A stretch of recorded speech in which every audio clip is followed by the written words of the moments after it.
Attempted suicide. I mean, this is mind-boggling to me. This disturbs me so much.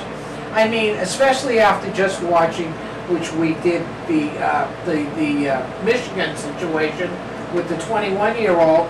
I mean, we're talking basically the same kind of situation that he should have been watched, he should have been dealt with, and he's mentally ill. Why? Well, but the problem is, again, the corruption.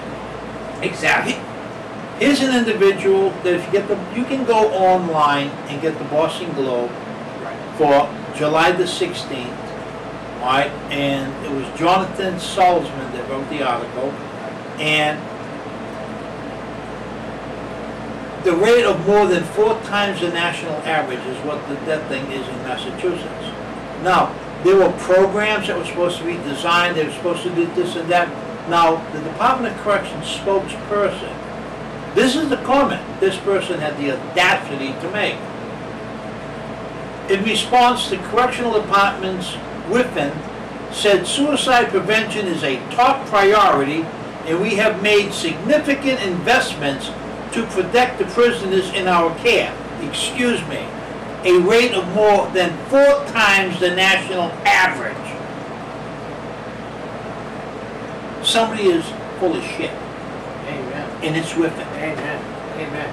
How do you have 4 times the national average and have the audacity to say we have made significant investments to protect prisoners in our life? 8 people suicides this year alone. 7 last year.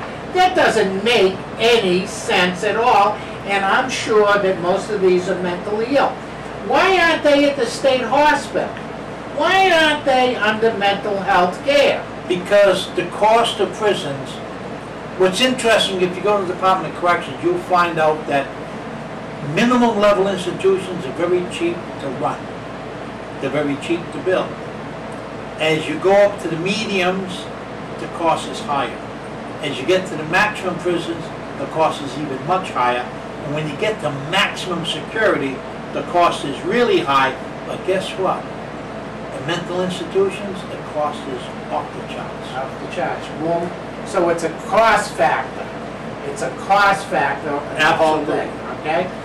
So that's what we're talking. We don't get to the economics institution because it costs too much money to put you there. And that's what we're talking about. We're talking about economics here. We're talking about a corrupt system that's trying to be privatized, okay, which is absolutely outrageous. You do not privatize care and custody of individuals. You do not make a profit margin off of people. That is just horrendous. It's the slave trade. It is. It's dealing in slavery. It is exactly. It is exactly the slave trade. And what we really want to emphasize is going on NLHOME.org and looking at this stuff. If you have a vested interest, trust me, you have a vested interest in going on this website and seeing this stuff. And then start listening to what they're saying about only the worst of the worst and blah, blah, blah, blah. The worst of the worst is the system itself. And it has to be changed. Yes. And absolutely, we have to get you to go on this website and look at this stuff. You know, us saying it doesn't really get it across to you. When you see people being murdered, Stock, Florida, they beat a man to death and got away with murder. And it isn't just in Stock that this is happening. It happens across the country. The system protects its own.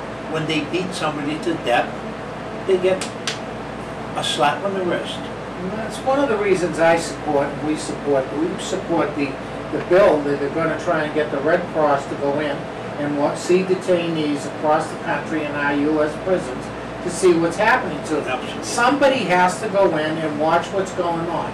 Somebody has to monitor these things so that we get a good You cost can't for have our the money. fox guarding the chicken hens. Absolutely not. You can't do You it. can't do it. It doesn't work. And that's basically what happens. The National Institution of Corrections is the federal agency that oversees corrections across this country. Well, you know, when you go on our website, they're also going to see the book that you co-authored and everything, and When the Prisoners Ran Walpole. We demonstrated there.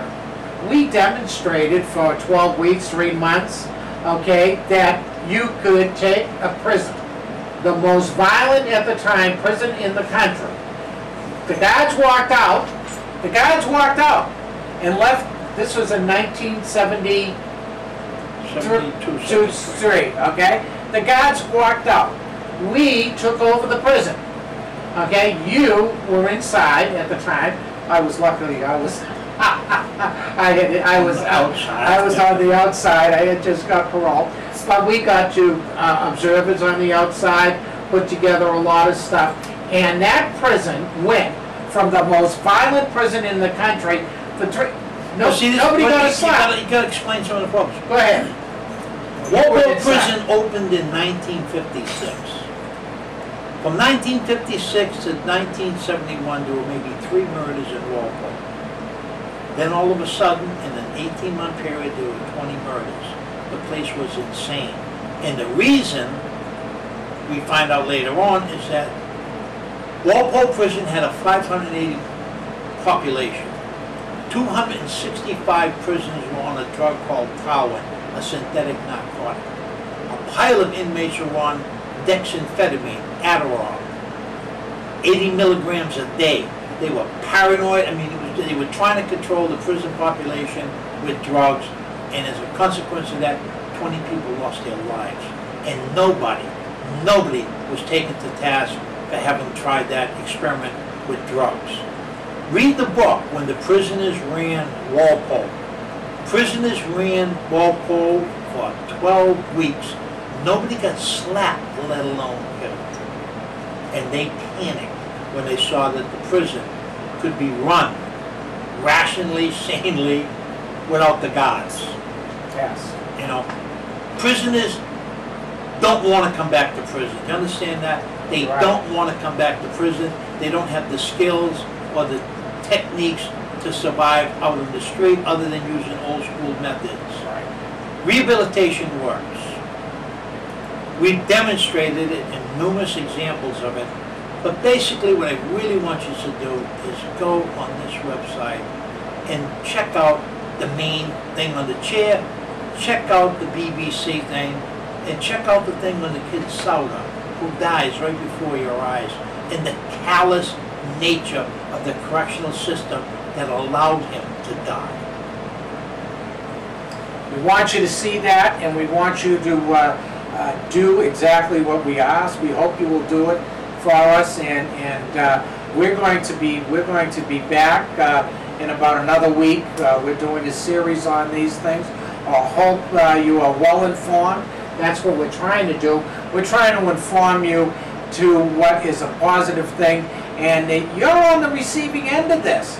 Okay, the community is the people who are receiving these folks back, and we want them to come back to you good citizens that are productive, that can law-abiding citizens, rather than what's coming out now. We want to thank you and hope you'll be with us next time. Good night. Good night.